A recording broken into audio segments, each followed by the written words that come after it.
એક મસ્ત વાર્તા, એક સુંદર મજાનો પરિવાર જેમાં બા બાપુજી, દીકરો, એની વહુ, નાના બાળકો આટલા બધા રહે.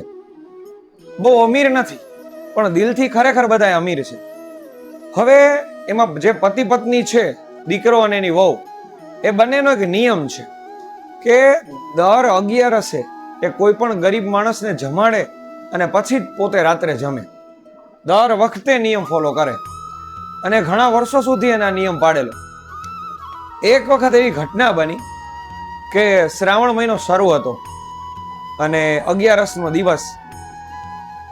બન્યું એવું કે સવારથી સાંજ સુધી એક પણ જગ્યાએ એક પણ વ્યક્તિને દાન ના આપી શક્યા, ન કાંઈ જમાડી શક્યા. બંનેને મનમાં ખેદ તો હતો, કારણ કે ઘરમાં છે ને બાપુજી બીમાર હતા. હવે કરવું શું? અને પછી તંગી ઘરમાં તો હતી જ પૈસાની.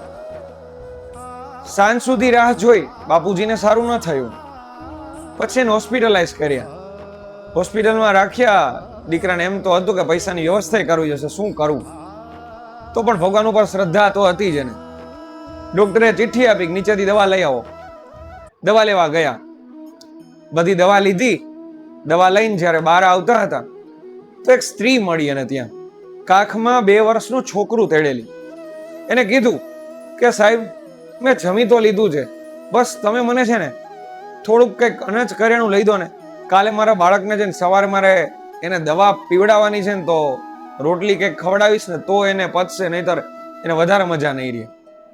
આ માણસને એમ થયું કે આપણી ઉપર આટલી વીતે, કદાચ કોઈને મદદ કરીએ તો કદાચ ઈશ્વર સામું જોઈ લે, કોને ખબર.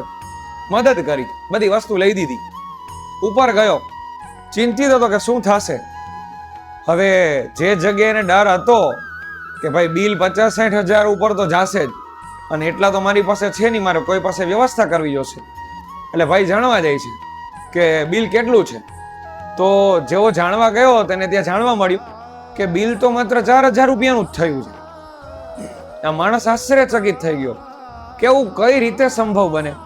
કારણ કે એને ખબર છે કે કમસે કમ આટલું બિલ તો થવું જ જોઈએ. પછી જાણકારી મળી કે જે ડોક્ટર હતા એ ડોક્ટર છે ને એ એના બાપુજીના વિદ્યાર્થી જ હતા. પછી એને મળે છે અને કહે છે કે તમારા પપ્પા છે ને એને મને બહુ સારી રીતે ભણાવ્યો. જ્યારે મને બધાએ ગણકારીને કાઢી મૂકતા ને, અવગણીને કાઢી મૂકતા ને, ત્યારે તમારા પિતાએ જ મને છે ને સાચા માર્ગે દોર્યો હતો. જ્યારે હું નબળો પડતો ને, જ્યારે જિંદગીમાં બધી બાજુથી હારી જતો ને, ત્યારે હું તમારા પપ્પા પાસે આવતો, બેસતો, બધી વાત કરતો કે સાહેબ આમ હું શું કરું. ત્યારે મને યોગ્ય માર્ગદર્શન આપતા અને એના કારણે જ હું આજે અહીંયા છું. હવે રહી વાત એને સાજા કરવાની, હવે એ તમારા પિતા તો ઠીક, પેલા મારા પિતા હોય જેમ સારવાર કરું ને એમ સારવાર કરીશ, અને એને કાલ સવાર સુધીમાં તો રેડી થઈ જાય ને એવું કરી દઈશ. તમે ચિંતા ન કરો. અને ખર્ચની ઉપાધિ ન કરતા. 4000નું બિલ છે તો મારે સંસ્થામાં, ટ્રસ્ટમાં લખાવવું પડે એટલે, બાકી એ મારે જોતું નથી, હું મારી રીતે જોડાયેલીશ. તમે ચિંતા ન કરો. બસ ખાલી બસ આવા જ આશીર્વાદ અમારી ઉપર વરસતા રહે તમારા પિતાના, બીજું મારે કાંઈ નથી જોતું.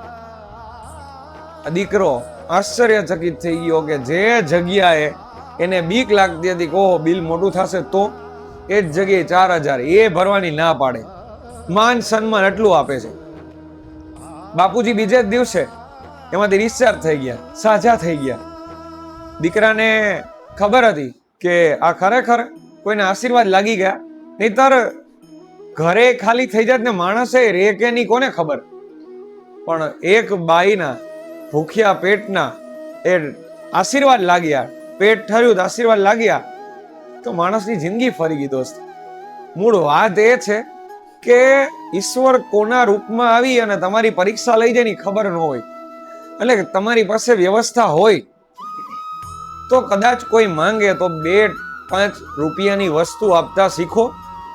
આજ નહીં તો કાલ, કાલ નહીં તો પરમ દિવસે ઉપરવાળો સામું જોશે જ. તમને ખબર છે કે માણસ ખોટો છે, છતાંય ક્યારેક એને આપવાનું થાય ને તો આપો. એટલા માટે, કારણ કે આપેલાનો હિસાબ થશે આજ નહીં તો કાલ. એટલે હર હંમેશ જેટલું દાન થાય ને એટલું કરો. કારણ કે પૃથ્વી ઉપર 1000 માણસોએ એક માણસનું ગજુ હાલે દાન કરતા, બધાનો જીવે ન હાલે દોસ્ત. ઢગલા તો બધા પાસે છે, અત્યારે બેંકના ખાતામાં રૂપિયા ઘણા પાસે છે, સુવિધા બધી છે, પણ દોસ્ત 1% આપતા કોઈનો જીવ ન થતો. વિચારજો આ વાત ઉપર. એટલે તમને જો આપવાનું જરાય મન થાય ને તો બહુ તમારી જાતને ખુશકિસ્મત માનજો કે તમારી પાસે ભલે ઈશ્વરે થોડું આપ્યું પણ થોડું તમને વહેંચીને ખાવામાં તમને જો મજા આવતી હોય ને તો ખરેખર યુ આર લકી. કારણ કે પૃથ્વી પર બહુ ઓછા લોકો છે જે આવું કરે છે. અને જો તમે એમાં છો ને તો ખરેખર આ વાર્તા સાંભળી અને તમે તમારી જાતને ખૂબ સારી માનજો કે તમે ખૂબ સારા માર્ગે છો. અને બસ આવું નવું કામ કરતા રહો. કારણ કે આપણે નહીં કરીએ તો કોણ કરશે? ઈશ્વરે આપણને આ કામ કરવા તો મોકલ્યા છે. જો વાત સાચી લાગતી હોય તો પ્લીઝ લાઈક છે અને સબસ્ક્રાઈબ કરો. Thank you.